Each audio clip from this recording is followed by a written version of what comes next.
Ya. Bismillahirrahmanirrahim. Wa idza khayyitum bi tahiyyatin fahayyu bi ahsana minha aw rudduha.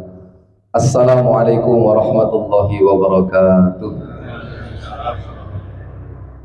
Alhamdulillahilladzi bi ni'matihi tatimmus shalihat. Walhamdulillahilladzi hadana li hadza wa ma kunna linahtadiya laula an hadana Allah. Asyhadu an la ilaha illallah wahdahu la syarika lah wa asyhadu anna Muhammadan abduhu wa rasuluh. Allahumma salli wa sallim wa barik ala nabiyyina Muhammadin wa ala alihi wa ashabihi wa man tabi'ahum bi ihsanin ila yaumiddin. Qala Allah ta'ala fil Qur'anil Karim, a'udzu billahi minasy syaithanir rajim. وَمَا كَانَ الْمُؤْمِنُونَ لِيَنْفِرُوا كَافَّةً فَلَوْلَا نَفَرَ مِنْ كُلِّ فِرْقَةٍ مِنْهُمْ طَائِفَةٌ لِيَتَفَقَّهُوا فِي الدِّينِ وَلِيُنْذِرُوا قَوْمَهُمْ إِذَا رَجَعُوا إِلَيْهِمْ لَعَلَّهُمْ يَحْذَرُونَ. Yang terhormat Ketua Pimpinan Ranting Muhammadiyah Kepuh Kemiri, Bapak Agus Wahyudi beserta seluruh jajaran pengurus, para sesepuh, para tokoh, ketua pimpinan ranting pemuda yang hari ini juga bisa hadir di tengah-tengah kita. Alhamdulillah, sekali lagi kita panjatkan kepada Allah, kita bisa kembali bermuajahah dalam keadaan sehat walafiat. Mudah-mudahan langkah kita masing-masing dari rumah menuju majelis ini menjadi catatan amal soleh di sisi Allah Subhanahu wa taala. Salawat wa salam moga tetap tercurah atas Rasulullah Muhammad sallallahu alaihi wasallam. Bapak-bapak, jamaah sekalian yang saya hormati, ini kali ketiga saya berkesempatan untuk bisa bersama-sama thalabul ilmi. Mudah-mudahan apa yang akan kita kaji malam ini menjadi ilmu yang bermanfaat, yang bisa kita amalkan dalam kehidupan kita sehari-hari. Ini syukur alhamdulillah, syukuran ini ranting yang baru sudah punya tempat yang permanen. Ini satu kesyukuran, kita doakan mudah-mudahan bisa lebih baik dan terus lebih baik daripada waktu-waktu yang sebelumnya. Amin. Ngaji kita hari ini pembahasannya tentang mewaspadai tanda-tanda kebangkrutan nanti di negeri akhirat. Dalam sudut pandang agama, ternyata ketika seseorang itu dianggap rugi saja, itu rasanya sudah sangat menyesal, Pak. Kita ini dalam kehidupan dunia belum berpikir tentang akhirat. Kalau kita mendengar kata rugi itu rasanya sangat tidak enak. Apalagi kemudian bangkrut. Nah, ini tentu rasanya jauh lebih tidak enak. Nah, rugi tidak enak, apalagi bangkrut. Rugi di dunia dan bangkrut di dunia masih sangat memungkinkan untuk kita ini bangkit lagi, jaya lagi. Kemudian kita bisa melupakan kerugian dan kebangkrutan itu. Akan tetapi ketika pertanyaannya, bagaimana ketika seseorang nanti itu justru akan rugi dan bangkrutnya di negeri akhirat? Kita tahu bersama bahwa al-insanu ya'ti bila syai'.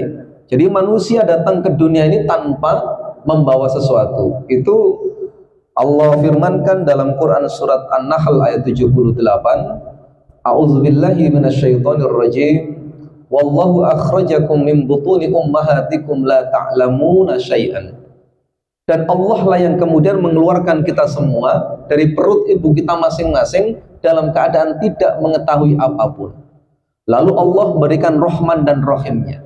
Wa ja'ala lakumus sam'a wal absara wal af'idah. Lalu Allah fungsikan pendengaran kita, penglihatan kita dan hati nurani kita. Oh, ternyata manusia yang Allah ciptakan dan Allah kemudian hidupkan di muka bumi ini dengan rahman dan rahimnya Allah itu dikasih bekal, dikasih modal. Maka kita ini mengakses ilmu, mengakses informasi, mendapatkan capaian demi capaian dalam itu dari segi materi ataupun pendidikan ataupun ilmu pengetahuan, itu sumber utamanya adalah pendengaran, penglihatan dan hati nurani. Maka ketika kita memiliki keterbatasan baik itu pendengaran ataupun penglihatan, tentu kemampuan kita dalam mengakses apa-apa yang ada di sekitar kita ini jadi terbatas. Maka ketika kita menyadari bahwa manusia datang tanpa sesuatu, maka disitulah Allah hadir memberikan modal yang sangat luar biasa supaya kita dalam kehidupan dunia ini betul-betul menjadi khalifatul ardi, menjadi orang yang bisa mengelola dan mengatur dunia dan isinya ini. Nah, saya lanjutkan, al-insanu ya'ti bila syai' thumma yas'a wara'a kulla syai'. Ketika manusia sudah diberikan modal baik itu pendengaran, penglihatan maupun hati nurani, sebetulnya yang Allah minta itu di akhir ayat itu la'allakum tashkurun, agar kita ini kemudian dengan semua modal itu kita bisa mencapai apapun itu. Yang Allah garis bawahi, kita diminta menjadi hamba Allah yang bersyukur. Nah, ketika manusia al-insanu ya'ti bila syai' thumma yas'a wara'a kulla syai', ketika manusia berusaha mengejar apapun yang ada di depannya, ini menjadikan kadang-kadang manusia itu lupa bahwa kemampuan untuk mengejar dunia ini, untuk mengejar apa yang ingin dicapainya ini, sesungguhnya modal utamanya itu datang dari Allah. Nah, manusia lupa bahwasanya kaidah selanjutnya itu adalah wayatruku kulla syai'. Ketika manusia hadir di dunia ini tanpa membawa sesuatu, lalu mengejar sesuatu, pada akhirnya akan meninggalkan segala sesuatu. Wayatruku kulla syai'. Maka disitulah kemudian peranan agama ini penting untuk menyeimbangkan antara kebutuhan dunia dan akhirat. Ini saya lihat yang hadir bapak-bapak ini semuanya sudah mapan-mapan ya. Minimal duduknya malam ini mapan ya. Minimal duduknya mapan. Soalnya enten sendenane. Saya ketura. Dalam Quran surat Al-Qasas ayat 77 itu Allah berikan keterangan yang penting tentang keseimbangan antara dunia dan akhirat. A'udzubillahi minasyaitonirrajim. Wabtaghi fima atakallahu daral akhirata wa la tansa nasibaka minad dunya wa ahsin kama ahsanallahu ilaika wa la tabghil fasada fil ardi innallaha la yuhibbul mufsidin. Di sini memberikan keterangan bahwa ketika kita diminta Allah untuk mempersiapkan negeri akhirat, di sisi yang lain kita juga tidak boleh menyia-nyiakan kesempatan kita untuk memperbaiki nasib kita di dunia. Maka orang Islam itu wajib kaya, Pak. Wajib kaya di dunia, wajib kaya juga di akhirat. Nanti kalau nggak ada yang kaya, siapa yang akan memperhatikan dakwah-dakwah Islam yang ada di sekitar kita? Sapi nih kau enten kali, nek mboten gak ada bondo, mboten saged urunan sapi. Leres nggih Pak nggih? Mboten saged. Oleh karenanya kita kemudian diminta untuk menyeimbangkan. Nah, saya lanjutkan kaidah yang selanjutnya. Wa yadhhabu bila syai'. Ketika manusia sudah wayatruku kulla syai', summa yadhhabu bila syai'. Manusia akan pergi dari dunia ini tanpa sesuatu, tapi kemudian Islam memberikan batasan, idza mata ibnu adam inqata'a anhu amaluhu illa min thalathin. Ketika kemudian kita terpisah dengan dunia ini, segala sesuatu kita itu kemudian terputus kecuali 3 perkara ya. Di antaranya adalah shadaqatin jariyah. Maka semoga hari ini yang ada yang urun lento nggih, enten sing urun niku napa sinom. Semoga pertemuan berikutnya lebih ramai lagi. Dan itu datang dari setiap jamaah yang hadir. Ini Masya Allah, luar biasa. Maka kekuatan jamaah itu seperti itu. Dan Rasulullah memberikan penguatan, man salaka thariqan yaltamisu fihi ilman sahalallahu lahu bihi thariqan ilal jannah. dalam makna lebih luas cakupannya dalam bahasa Arab, kata-kata salaka itu bukan hanya mereka yang berjalan, tetapi seluruh support system, ya, seluruh support system yang ngundang, yang menyiapkan tempat, yang rekam seperti ini semuanya menjadi satu kesatuan support system yang akan mendapatkan kemudahan dari Allah untuk menuju surganya Allah Subhanahu wa Ta'ala. Nah, inilah kemudian yang kita ingin kuatkan. Nah, yang terakhir, wa yuhasabu kulla syai'. Nah, itu. Jadi manusia itu kan urut-urutannya al-insanu ya'ti bila syai'. Manusia datang tanpa membawa sesuatu. Tsumma yas'a wara'a kulla syai'. Lalu manusia itu kemudian berusaha sekuat tenaga mengejar dan mengejar apa yang diinginkan, apa yang dibutuhkan. Wa yatruku kulla syai', lalu dia meninggalkan apa yang dia kejar. Baik itu karena waktu, karena kesehatan, atau karena kematian. Wa yadhhabu bila syai', kemudian pergi tanpa membawa sesuatu kecuali 3, sedekah jariyah, au ilmin yuntafa'u bihi, au waladin sholihin yad'u lah. Nah, yang terakhir, wa yuhasabu ala kulli syai'. Pada akhirnya manusia itu akan dihisab oleh Allah dengan segala sesuatu yang sudah diperjuangkan. Oleh karenanya, kalau malam ini kemudian kita hadir di majelis ini, maka minimal dalam catatan kehidupan kita ada torehan waktu ketika hisab nanti. Oh, sekarang di 27 Zulqa'dah bertepatan dengan 25 Mei 2025 si fulan ini ternyata ngaji. Oh, ini menjadi catatan amal soleh yang luar biasa, yang kelak ketika nanti kita dihisab, kita akan mendapatkan hisaban yasiro, hisaban yasiro, hisab yang mudah. Nah, Bapak-bapak jamaah yang saya hormati, nah tentu kemudian kita menjadi orang-orang Islam ini menjadi kesyukuran. Kita lahir di Sidoarjo, ada yang lahir di luar kota, yang pokoknya dimanapun, intinya malam ini kita bersama-sama di Perumtas 3. Kata nggih, enten asing nggak ada cita-cita teng mriki. Dari dulu sejak masa kuliahnya selesai, sekolahnya selesai, saya cita-citanya nanti tinggal di Perumtas 3. Enten sing ngoten, Pak? Saya kira ada. Inilah bukti bahwa kita itu ngalir, digenggam kita oleh Allah Subhanahu wa Ta'ala. Nah, saya lanjutkan. Dalam proses kehidupan kita, tentu kita ingin bahwa kita menjadi orang yang tidak bangkrut, tidak rugi tadi. Nah, ternyata dalam hadis riwayat Muslim yang disampaikan oleh sahabat Abu Hurairah, Rasulullah ketika dalam satu kesempatan itu kemudian membuka dialog. Atadruna mal muflis, atadruna manil muflis. Tahukah engkau wahai sahabat apa atau siapa itu orang yang bangkrut? Qalu, kemudian sahabat menjawab, al muflisu minna, ya. Yang dinamakan orang muflis atau bangkrut, kata sahabat itu, di antara kami adalah man la dirhamalahu wala dima, atau wala mata, yaitu orang-orang yang tidak memiliki harta benda dan tidak memiliki kekayaan. Sahabat ketika ditanya oleh Rasulullah tentang siapa yang dimaksud orang yang bangkrut itu, ternyata jawabannya rata-rata disandarkan kepada materi, Pak. Betul nggih, Bang? Saged bangkrut, bisa bangkrut itu karena materinya berkurang. Dulu jaya, sekarang hancur misalkan. Oh, itu dinamakan bangkrut. Tidak salah. Kemudian Rasul menyampaikan sabdanya, dilanjutkan, faqala. Lalu Rasulullah kemudian berbicara, al-muflisu min ummati, innal muflisa min ummati, sesungguhnya orang yang bangkrut di antara umatku itu adalah man ya'ti yaumal qiyamah, barang siapa yang datang ketika hari kiamat kelak itu, bisolatin wasiyamin wazakatin, dengan pahala solatnya, dengan pahala puasanya, dengan pahala zakatnya. Oh, berarti umatnya Rasulullah yang bangkrut itu dulu juga pernah melakukan kebaikan.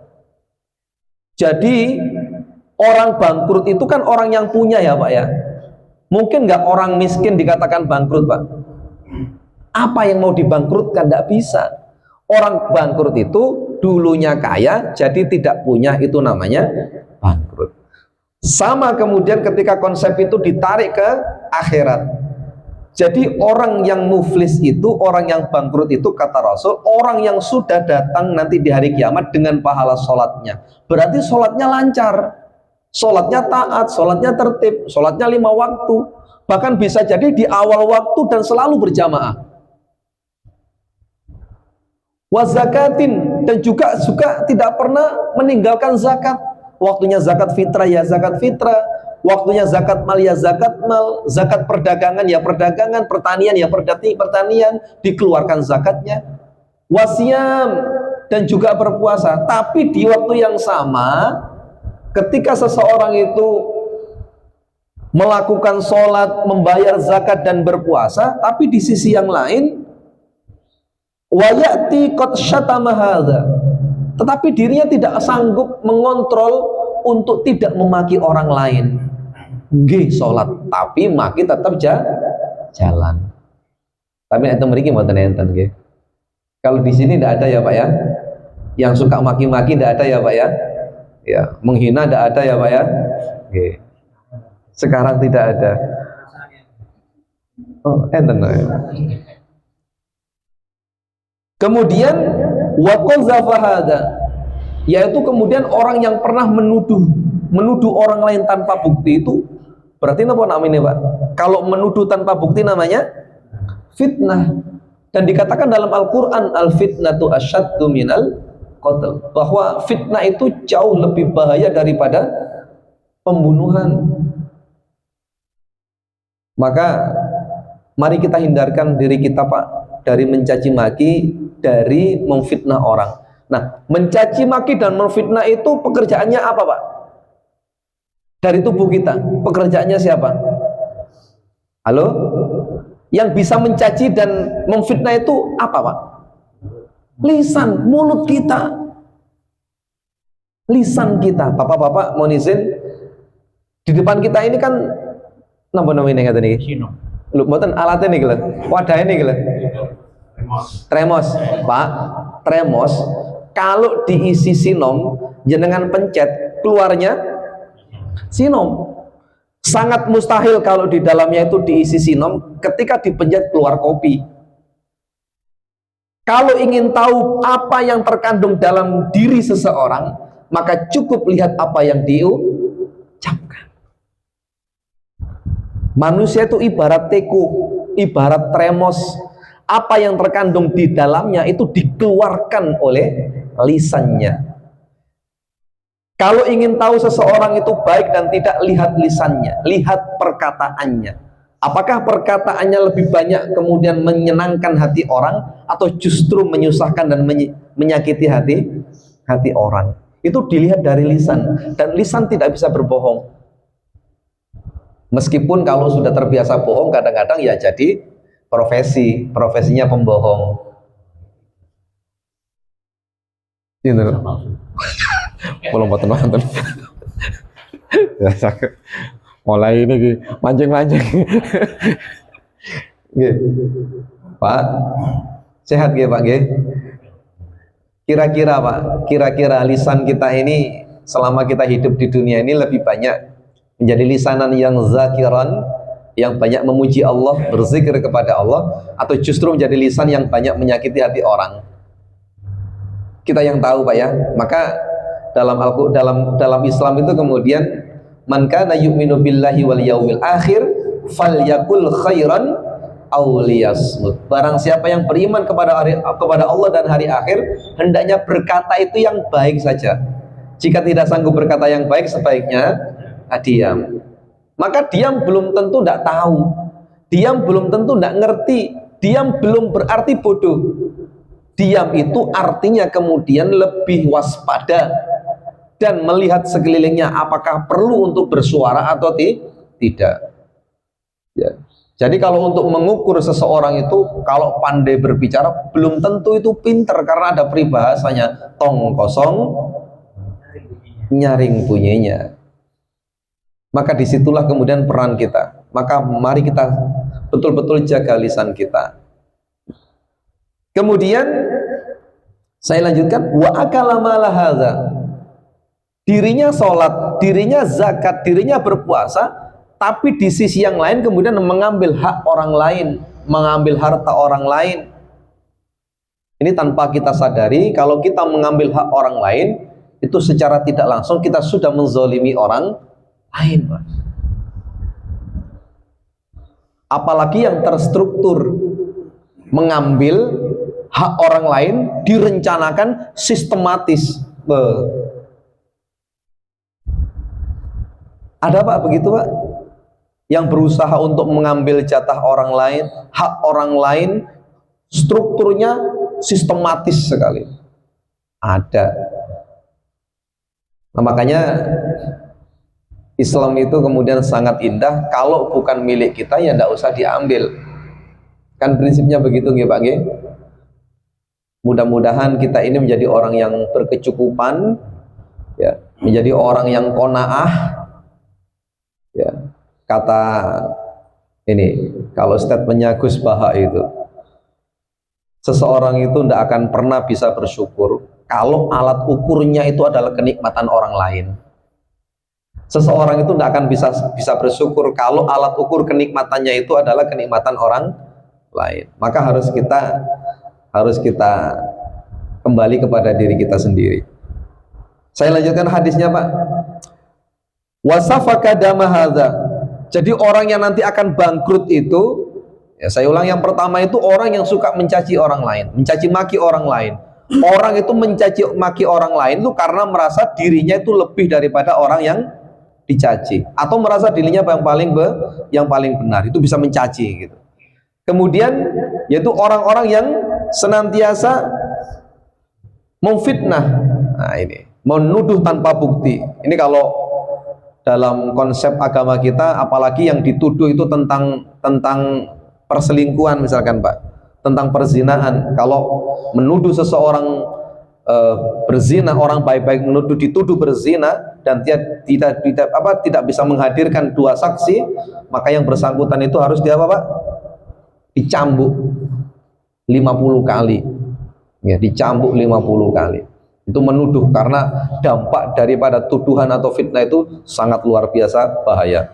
Kemudian yang ketiga adalah orang yang suka memakan hak atau harta orang lain. Nah ini termasuk kalau kita lihat itu yang paling sering terjadi sengketa itu adalah tanah, Pak ya.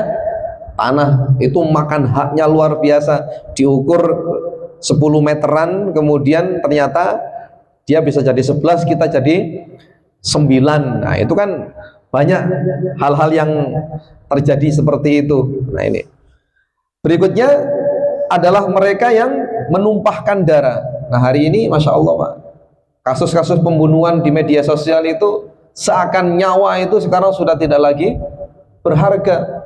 Tidak cocok tengkar bunuh, tidak cocok tengkar, kalau di Madura apa istilahnya Pak?